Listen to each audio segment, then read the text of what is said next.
अंबाला जननायक जनता party के कार्यकर्ताओं की बैठक लेने पूर्व उप मुख्यमंत्री दुष्यंत चौटाला अंबाला पहुंचे, जहां दुष्यंत चौटाला ने कई मुद्दों पर सरकार को घेरा और किसानों को जल्द मुआवजा देने की मांग रखी। जननायक जनता पार्टी की अहम बैठक आज अंबाला शहर में हुई। बैठक में पूर्व उप मुख्यमंत्री दुष्यंत चौटाला भी शामिल हुए। इस दौरान पूर्व उप मुख्यमंत्री दुष्यंत चौटाला ने कई मुद्दों पर प्रदेश सरकार को घेरा और कानून व्यवस्था पर सवाल उठाए। पूर्व डिप्टी सीएम दुष्यंत चौटाला ने कहा कि किसानों पर दोहरी मार पड़ रही है। किसानों की फसल का मुआवजा अभी तक नहीं मिला है। जो फसल मंडी में आई है वो भी नहीं बिक रही है। सरकार को इसकी व्यवस्था करनी चाहिए। उन्होंने कहा कि प्रदेश में कानून व्यवस्था फेल है। मुख्यमंत्री 3 दिन के लिए जापान के दौरे पर चले गए हैं। कार्यकर्ता बैठक पूरे प्रदेश में चल रही है और आज 7वां जिला अंबाला था।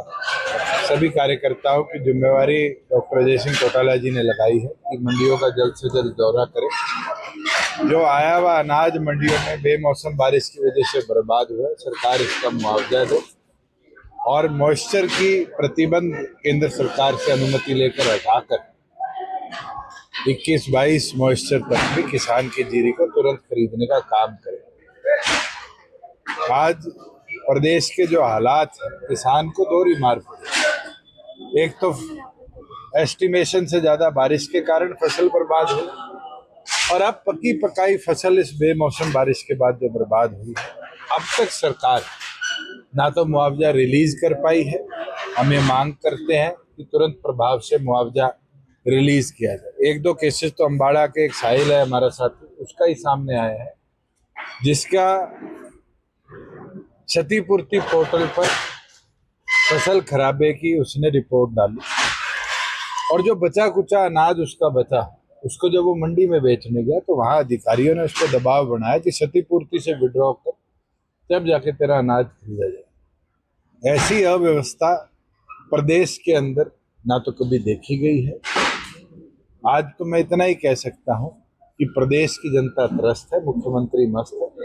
मुख्यमंत्री को प्रदेश की जनता का कोई आज ध्यान नहीं है। वो तो जापान पहुंच गए 3 दिवसीय अपने दौरे पर।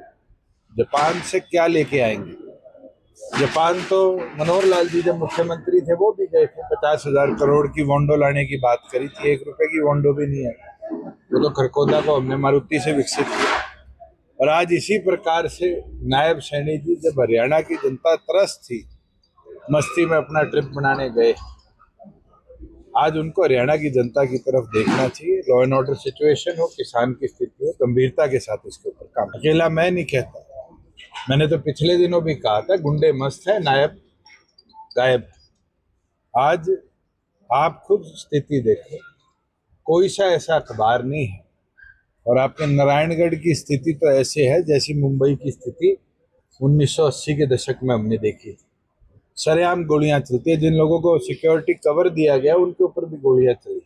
मुख्यमंत्री की खुद की कॉन्स्टिट्यूएंसी रही है, उसके बावजूद भी लॉ एंड ऑर्डर नहीं दुरुस्त कर पा रहे। ये दिखता है कि कहीं ना कहीं ऐसे क्रिमिनल लोगों को शय देने का काम सरकार का। पूर्व डिप्टी सीएम दुष्यंत चौटाला ने राहुल गांधी को कमजोर कमांडर बताते हुए कहा कि जब तक राहुल गांधी कांग्रेस का नेतृत्व करते रहेंगे तब तक कांग्रेस के यही हाल रहेंगे।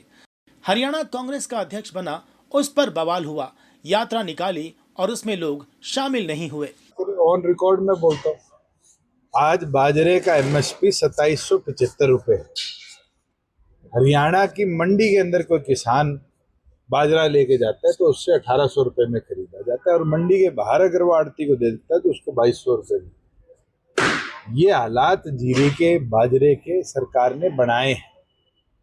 और जो लोग 24 फसलें एमएसपी पर लेने की बात करते थे, उनका फेलियर है कि 24 छोड़िए, आपकी 2 मेजर क्रॉप जो आज आई हुई है उसको भी आप एमएसपी पर नहीं करें। कांग्रेस की वॉर पोस्टरों से ज्यादा इनके संगठन में ऑलरेडी दिख रही है।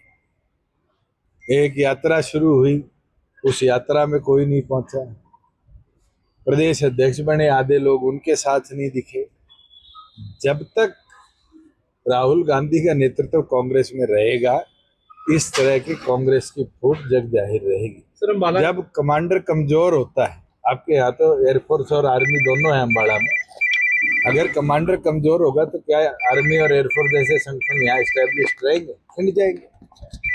आज कहीं ना कहीं कांग्रेस का कमांडर कमजोर है, इसीलिए कांग्रेस की इतनी बड़ी फूट